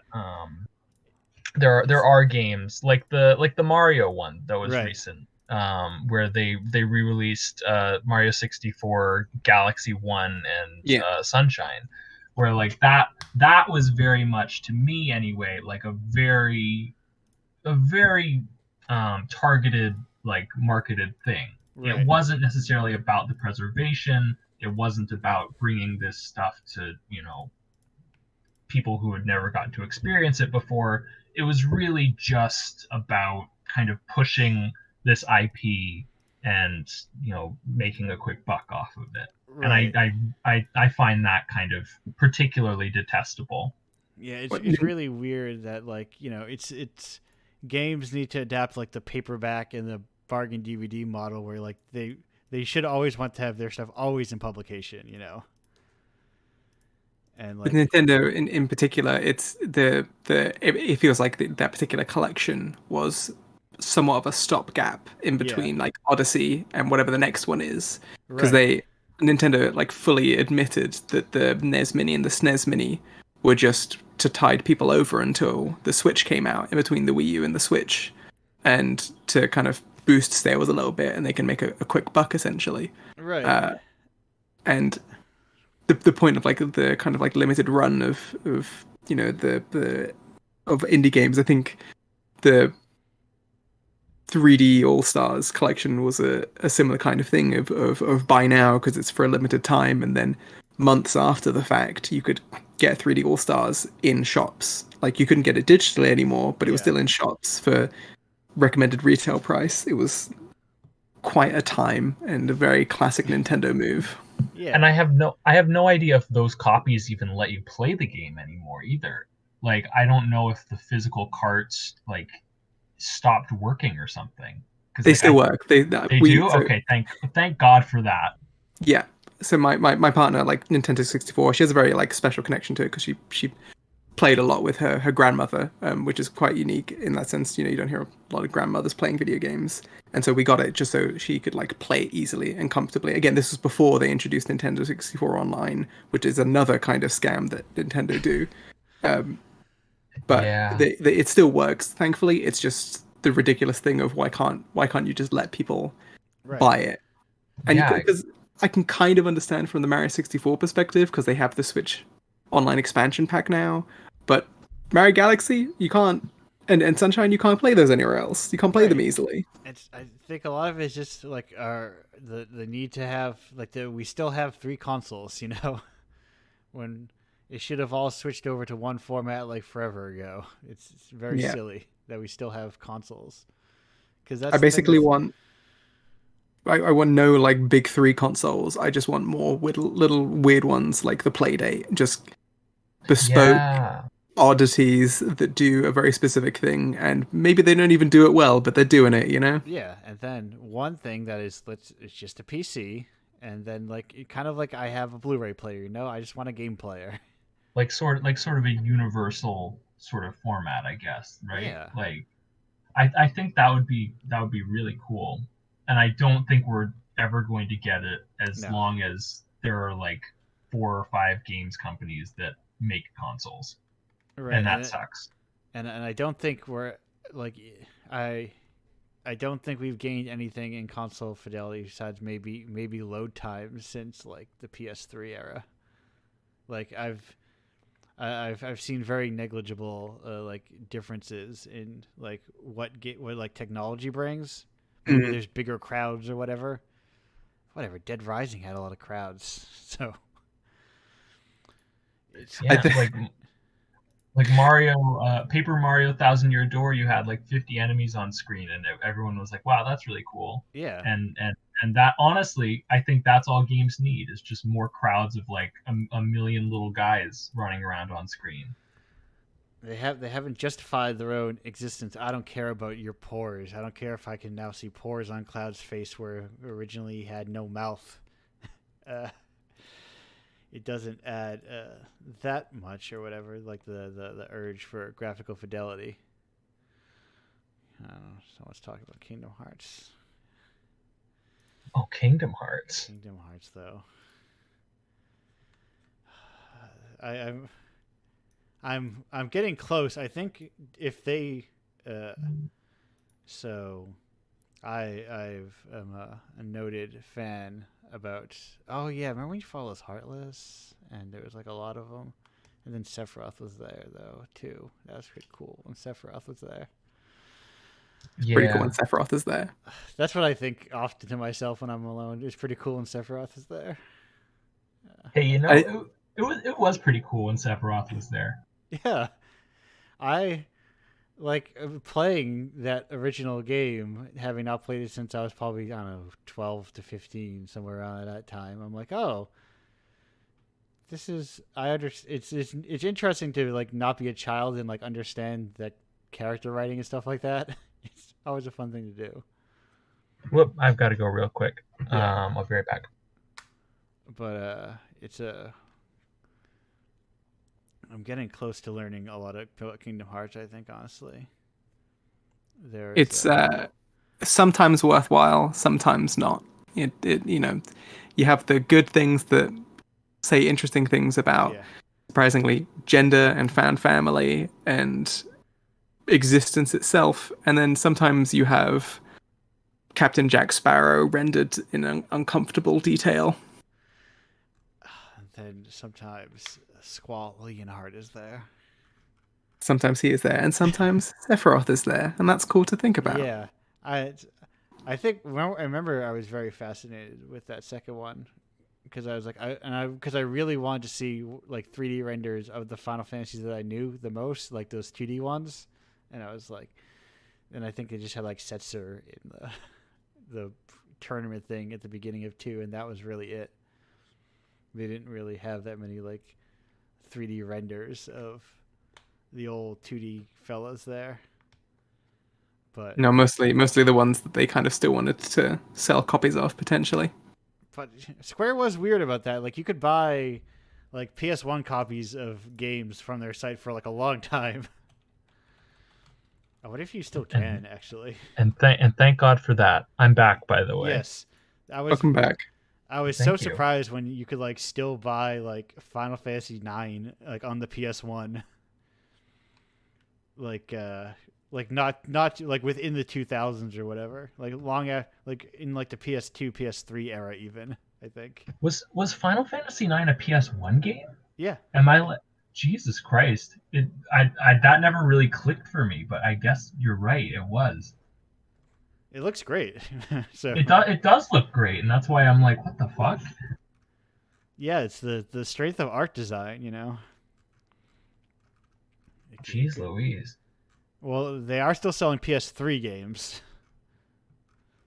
on their That's on kind their, of impressive. on their Yeah. own site. They're still selling a Final Fantasy 10 and 10-2 on their site. So that's something. Something I dream of. I would love more companies to actively encourage people to buy their games for technically consoles you can't even play them on, but at Right. least you can actually like buy them physically for recommended retail price, Oh, I Yeah. or maybe cheaper. Hopefully cheaper. I But get like, this yeah. 40% off copy of Final Fantasy 12, the Zodiac Age, with all these little busts with a bust set of all the judges. Huh. Who I don't want that at all. But it's neat that it's there. Yeah. But yeah, no. Now I'm just looking at websites.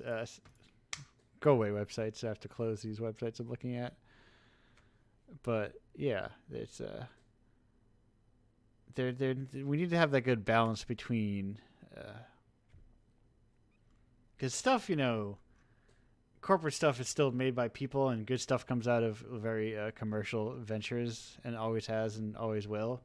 But you need to have, you know, the balance of also freak stuff made by weirdos being like preserved side by side with it, you know.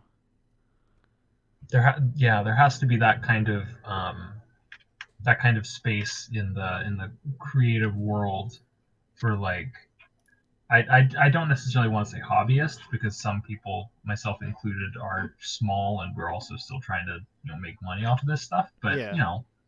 I definitely like not as corporate, like just kind of smaller creatives, smaller artists. Like I there really has to be kind of space for people like me. Right, right. Well, people without corporate energy, Well, yeah, I hope I don't have corporate energy. No, My no, God. no. But like even most indie games have corporate vibes. Have the vibe of like there's this genre. There's the genre of game that is a free Amazon Prime game that I'm like, nobody's making these games. Where do they come from? Or They just kind of appear. right. But presumably somebody made them, and like they're on Epic, and basically those free games you get from services occasionally if you're subscribed to services. I I think, remember someone making a blog post or something on co-host a while back about playing like this version of Snake that they made for I think Stadia, like Google Stadia, yeah, Yes. and it was just like their testing game or whatever. But like someone had to make it. Like someone made that for Stadia to test this shit, and we had access to it for like a day. And now it's gone. But the idea that someone somewhere spent like I don't know a couple hours to a couple days making this like piece of really kind of I hesitate to say shoddy because it's fine, but it's just this piece of game like software that very few people have ever gotten to experience, and it's made for a service, and it's that so that weird. no longer exists. It's a service that no longer exists, and like why does this thing exist anymore? But it does, and we have no idea, or I don't have any idea who made it, and maybe we never will. Right, right. It's a strange little thing, and I'm gonna there's so much. Now I'm thinking about games, and it's like, do I just play? Uh, Sit down and my call to action to all the listeners: just go play old. Spend some time with some old like non canonical games. Help build a new kind of game canon in a way. It is play some spend some time on hardcore gaming 101 and really like dig in there, and Really find some stinkers. because that is like the mark of quality of like a game is when you're searching through it, and that is one of the first sites that comes up because you're like, yeah, this is a game that you know it's not to say nobody cares about, but like in terms of people writing about it on the internet, it is probably it's probably just independent blogs, and that is why Hardcore Gaming 101 being larger, that's why they are the top result because it's otherwise just loose blogs writing about metal fangs or who knows. Honestly, honestly, I hope that blogs write about my games more than actual websites do. Yeah. I'm kind of glad that I've only ever had like one experience with a larger kind of news publication, and that was like PC Gamer in like 2018 listed a game called Transmute, which I made before I made Polymute. Yeah. They listed it as like one of the best free games of 2018. And since then, they have listed it consistently on their list of best free games for like years. And I have no idea who keeps updating this, if anyone does. Right. Um, but like, I'll still get traffic from PC Gamer just because like they added it to this list one time, and I don't think they've ever taken it off. Um, and it's great, but by and large, I I I think I would prefer it if people actually kind of wrote about my games and were sort of passionate about it, like they were writing about it from a place of love rather than a place of um I don't know, sort of obligation. Right. Which The, and I don't know how you feel about that, B, as a journalist. I don't know if you have different kind of opinions about, you know, writing about games, but for me as a developer, I think, while I do enjoy kind of getting attention from larger media outlets, I think I almost like it more if it's just kind of like weird little blogs talking about my stuff. Um, I don't I know. I uh, the problem with being a games journalist, and it's one that all of my peers and colleagues and friends also experience, is that you never really get to write about the things you actually want to. As we spoke about earlier, it's really hard to pitch niche things unless it has a really interesting or unique hook that will get clicks. Because it can have like a unique hook, but doesn't mean it's necessarily something that will make people click on and read an article. right. And it's a frustrating and upsetting place to be in, because truth be told, I'm generally looking to leave games journalism and more move into PR potentially, as many of my predecessors have done before me. It is the classic games journalist move, Right. because it's not very fulfilling most of the time. Most of the time, I'm writing about the you know the two sites I write for cover big games. Even I had to when doing an article for GameSpot this week, I had to kind of slightly, and it wasn't like done in a malicious way or anything. I had to slightly justify why we should write about a particular story, like what's the hook here, and because it's all SEO, it's all SEO driven. Your game, Transmute, being on PC Gamer, the reason it gets you can still get traffic from it is because those are the kind of articles that actually fund most gaming sites. It's guides and SEO content.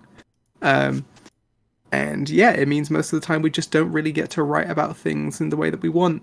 And again, I think in the UK we have it a little bit better because we've got Rock Paper Shotgun and we've got Eurogamer as well. Eurogamer, I think, is doing some really really great work. They let me write about Stephanie last year, for as part of like their best games of the year series, and that was very special to be able to do that, to be able to highlight again quite a niche indie game in the greater scheme of things. Yeah.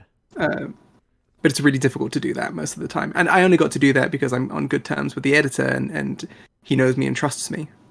Whereas any other editor, that might not be the case. Right. It's like, there's a potential that these things could find an audience if they like. No game publication wants to be the one to nurture, to spend the how many years nurturing the niche audience. Exactly. Because like It's hard to pull off because again, Rock Paper Shotgun had a column of at some point which again highlighted maybe slightly more niche stuff, but it didn't do well enough, so they had to cut it. And it's mostly Google's fault, really. yeah. And again, with the change to Twitter, as we've discussed a few times already today, it's like lots of people. The rich people are just constantly making websites worse. That's why I have to get my own website. I hate billionaires. just to put a pin in that one. We all Right. we all hate them. Yeah, yeah. The true bold stances here on Indiepocalypse, we always maintain games are good, billionaires bad. The standbys you can always kind of trust, but yeah, it's always like as platform. The tricky thing is the solution of getting off of platforms and going back to like the more pre-social media Wild West sort of, hey, let's have websites with links to other websites on them and that kind of organic discovery or whatever. With there were still chat rooms and forums and stuff, but they're smaller communities, so you can't get like the reach ceiling is smaller, but perhaps it's more meaningful. Smaller, Yeah. dedicated communities tend Yeah, to be the more fruitful ones. in my experience and from what I've seen. Like Yeah, I'd agree with that. Yeah.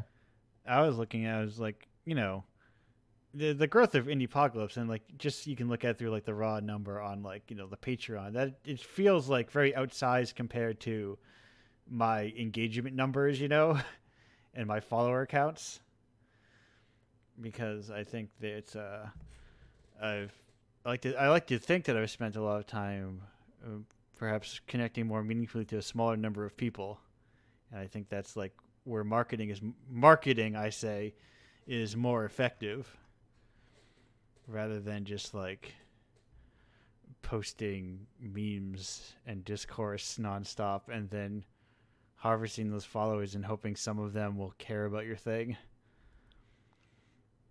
Yeah. There are so many.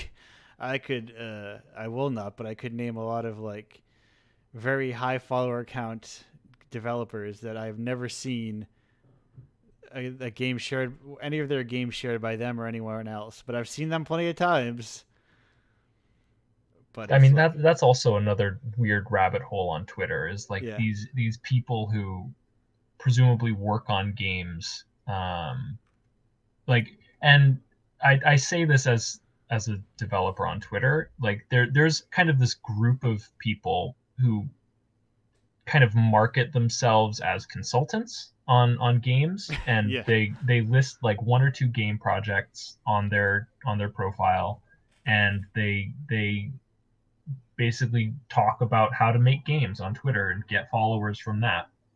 And it always feels so weird to me seeing that sort of thing. And I know this is only kind of tangentially related to what you were talking about, Andrew, but I don't know. It's just something that I like to bring up every so often when I can, because I feel like I'm almost insane for thinking this, but like what are those people doing? Like it's gotta all be like marketing or something, right, right? Like it's not, they aren't genuinely trying to teach people how to make games. They're just trying to kind of sell you a self-help book basically. right. Yeah, it's the old adage: if somebody is selling you like how to be successful, that's what they're selling. Because if they had the secrets to success, they would just use them. Yeah, and I don't know. That's kind of the other flip side to it, I guess, is like you have some people who are just kind of shooting the shit all the time on Twitter, and that's how Yeah, they make a following. And then you have people on the other end who are trying to make a following by kind of selling their experience. Um, and I have no idea if any of them are genuinely like trying to help people, but it really doesn't seem like it. yeah. There's the speaker consultant class of person. Of game development, Yeah, yeah, or just anything, I guess. yeah. It's like tech entrepreneur. Right, right. My game marketing advice Twitter thread is that whenever you see a game marketing advice Twitter thread, check the person's profile, and if they haven't worked on a game that you care about, don't even think about what their marketing has to say. Same thing with any kind of criticism, Right, I think. Like if it's something where it's like someone you respect, like by all means take their critique. But like especially as, again, as a developer, like if someone's kind of saying your game is shit, and or any of your work really is shit, and you would never in a million years ask them for advice on it, like who cares? Like let that go. right. I I think about the time I was at an event and somebody was playing one of the Indiepocalypse games, and they said, "Are you looking for feedback?" And I said, "No, I did not make the game, and I also do not want feedback." And then they said nothing until they stopped playing, and then they spat a bunch of feedback at me and left, and I did not listen to them. There's it feeds into that same culture of like, game developers are always looking for feedback when I think they rarely are. They don't need as much feedback as they're given. But speaking of feedback, we're here to, uh, yeah, shit. I backed myself into a corner. What I'm trying to say is we've been running this show long enough. It's time to shut down. We've been going for a while. Uh, Linker, B, thank you both for being here. Unless you have any last pressing matters to attend to, I'm gonna shut this show down and wrap it up. Rather, I'm good. Maybe buy my game on Steam or Itch. yes, Fantasy Flipside. yes, we're getting into that. That's actually the segment we're getting into here. Oh, So we'll start. Linker, where can people find your stuff? What's going on? oh, thank God. You can find me on co-host at Linker, on Twitter at LinkerBM. You can find my games on Itch, or you can look on Steam for Ella Fantasy or Ella Fantasy Flipside. Um, any purchases of any of my stuff is wonderful, but by all means, don't feel obligated to. Yeah, that's me. Perfect. I'm realizing that I typed. I've had this thing floating on the screen the entire time, and I think I typed it wrong. I think it's tapes, not tape. What a fool. I think it's indiepocalypse.com/tapes. V, yourself. What have you got going on? Where can people find it? I'm at Boy with Windmill pretty much everywhere, including the Bird site, which is, I guess, where I'm most frequent. Other than that, I have nothing to sell, so you should just buy every issue of Indiepocalypse, and you should support Linker's games as well. That's all I got. Perfect. Well, thank you. Do you do anything else on Twitch.tv, perhaps? You might want. I do actually. I do actually also stream with my partner at Gazebo Kids. Yes. We stream The relatively perfect value regularly. and delivery. Let me just. Yeah, we stream all sorts occasionally. Mario, as I mentioned, that is, I guess, the closest thing I have to a passion project in this industry. Something, yeah, the closest thing to something you enjoy, you know? Oh, you know what? I'm so disappointed by the fact that Twitch doesn't have auto host anymore. Because I used to follow people and then like auto host their stuff because Indiepocalypse is on, like 2 hours a week. So in case anyone ever found their way to the Twitch page, they would find hopefully somebody else there. But I think Twitch doesn't let you do that anymore. And it's like, what's the point of that? Yeah, they make a lot of things worse all the time. But speaking of making things worse all the time, if you want to make things better all the time, might I recommend you purchase a copy of Indiepocalypse? It's a good thing. There's a lot of them. There's 41 issues available for sale in total. There's if you go all the way back to the library and buy issue number 12, you can get and support Linker here with some amount of money at some point in time. For that. You also potentially support another trans woman who is the person who did the music for Polymute, Yes. Izzy, who's one of my friends. I mean, really, if you hit any Indiepocalypse issue, you're probably gonna be supporting. You're gonna someone. Support a couple trans people, a couple queer people. Anyone, the Indiepocalypse, the unofficial yearly queer games bundle. Just because it's weird, when you're collecting work by underrepresented, by kind of like what's the word I'm looking for? Kind of people who are just stuck or who are shunted off into the margins of the industry. Weird how so many of them end up not being, just regular white dudes. Says something about society, I'm sure. Someone else can unpack that. Someone else can unpack that. I'm but a humble game publisher. But speaking of humble game publishing, if you would like to have your game in Indiepocalypse, it's really easy to do. You just go to indiepocalypse.com/submit and submit your game there. I say it's easy to submit it, whether it gets in or not. Sometimes is more difficult. My advice, if I have any, for getting in, and there really is no get into Indiepocalypse advice, but my advice would be something to the effect of, I don't know, just make the thing you want to make. I don't want to be a little guy collecting gems, or whatever. Something that feels more distinct and more. I don't care if the controls are weird.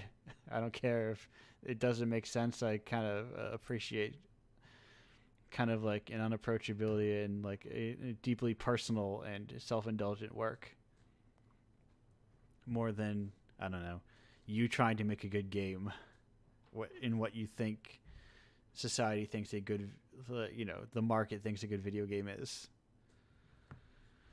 And you can buy Indiepocalypse physically now, as of yesterday. My boxes arrived during the show.